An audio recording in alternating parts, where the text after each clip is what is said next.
Hello everyone, this is Sonia Singh. सबका स्वागत है बीट द कंपटीशन पे। ये वीडियो काफ़ी इंपॉर्टेंट है उन सभी स्टूडेंट्स के लिए जो कि खास तौर पर केवीएस के इंटरव्यू की तैयारी की तरफ वन स्टेप अहेड आगे बढ़ रहे हैं, और साथ में एक कहें कि कॉमन इन्फॉर्मेशन भी है कि भाई केंद्रीय विद्यालय के अगर आप टीचर बनने जा रहे हैं तो आपके पास कौन कौन से जो हैं डॉक्यूमेंट्स होने चाहिए।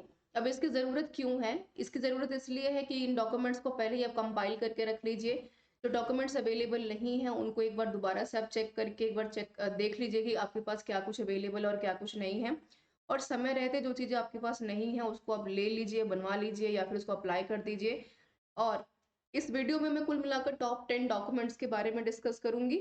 और टॉप 10 डॉक्यूमेंट्स के बारे में जैसे ही मैं डिस्कस करूंगी, यहाँ पर मैं दो महत्वपूर्ण डॉक्यूमेंट्स को यहाँ पर आपको एलिबरेट करूंगी, समझाऊंगी, जिसके बिना आपका केवीएस के इंटरव्यू में काम नहीं चलने वाला है।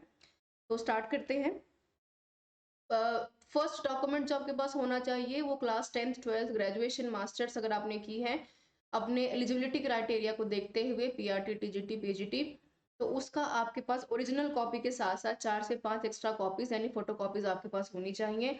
नंबर 2, अगर मैं बात करूँ बीएड की है आपने, डीएलएड किया है या बीएलएड किया है, या आपने 2 साल का बीएड किया है, 1 साल का किया, उसका original certificate plus photocopy. Seated बहुत इंपॉर्टेंट है, खासतौर पर पीआरटी पेपर 1 सीटेड क्वालिफाइड, और साथ में TGT paper 2 qualified. Number 4 again which is very important, अगर मैं बात करूँ यहाँ पर आपका रेजिडेंस सर्टिफिकेट होना बहुत ज़्यादा इंपॉर्टेंट है, तो जिसको हम डोमिसाइल भी कहते हैं, तो वो आपके लिए बहुत ज़्यादा इंपॉर्टेंट रहेगा। नंबर 5 अगर मैं यहाँ पर बात करूँ तो आपके पास इसके अलावा जो काफ़ी ज़्यादा ज़रूरी है, आपके पास एनओसी होना काफ़ी इंपॉर्टेंट है।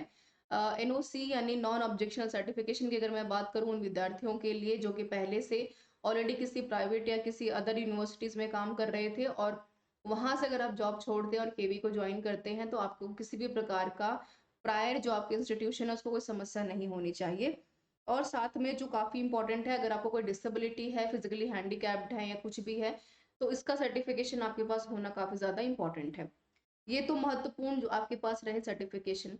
2-3 पॉइंट मैं ऐड करना चाहूंगी एज अ डॉक्यूमेंट। पहला, एक बायोडेटा की अगर मैं बात करूँ तो बायोडेटा काफ़ी इंपॉर्टेंट है आपके लिए। अगर बायोडेटा, हालांकि आपको बहुत अच्छे से भरना भी आना चाहिए, जो मैंने बता भी दिया था।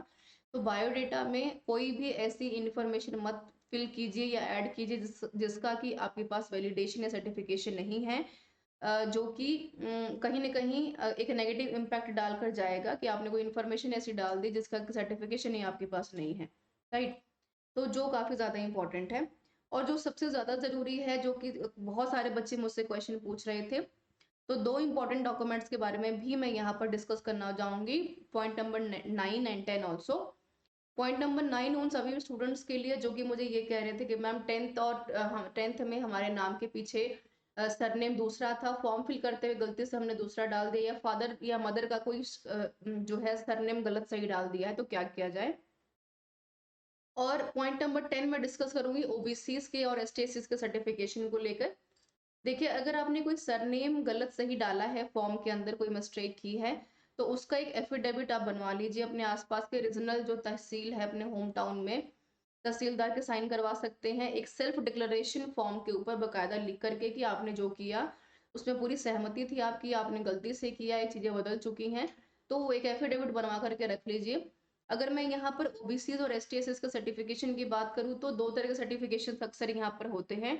पहला सर्टिफिकेशन वो होता है जहाँ पर कि वो सेंट्रली अप्रूव्ड होता है, क्योंकि आप सबको पता है कि हर एक रीजन में, हर एक स्टेट में प्रत्येक व्यक्ति को कहीं ना कहीं एक अलग से आरक्षण रिजर्वेशन दिया जाता है। तो उसको ध्यान में रखते हुए आपके पास सेंट्रली अप्रूव्ड ओबीसी और एसटीएससी का सर्टिफिकेशन होना काफी ज्यादा इंपॉर्टेंट है। अगर आपने इस कोटा में अपना फॉर्म भरा है और अगर आप क्वालिफाई कर लेते हैं, और अगर आपके पास कोई अप्रूव्ड सर्टिफिकेट उस वक्त नहीं रहता, तो इसके पूरे चांसेस हैं कि आपको इंटरव्यू से बाहर किया जा सकता है। तो ये गलती मत कीजिएगा।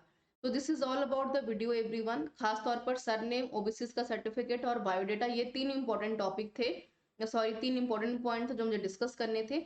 रेस्ट ऑफ द पॉइंट्स में सीटेट का सर्टिफिकेट, बीएड का certificate, 10th 12th graduation masters का सर्टिफिकेट, अगर आप फिजिकली हैंडीकैप्ड है उसका सर्टिफिकेट, एनओसी का सर्टिफिकेट आपके पास होना ही चाहिए, जो कि मैंने ऑलरेडी डिस्कस कर दिया है। तो this is all about the session. फिर भी कोई क्वेश्चन जरूर पूछिएगा, I try to solve and take your every doubt, और मैं कोशिश करूंगी कि मैं हर एक क्वेश्चन का आपका यहाँ पर जवाब दे पाऊँ। Thank you so much for being with me everyone.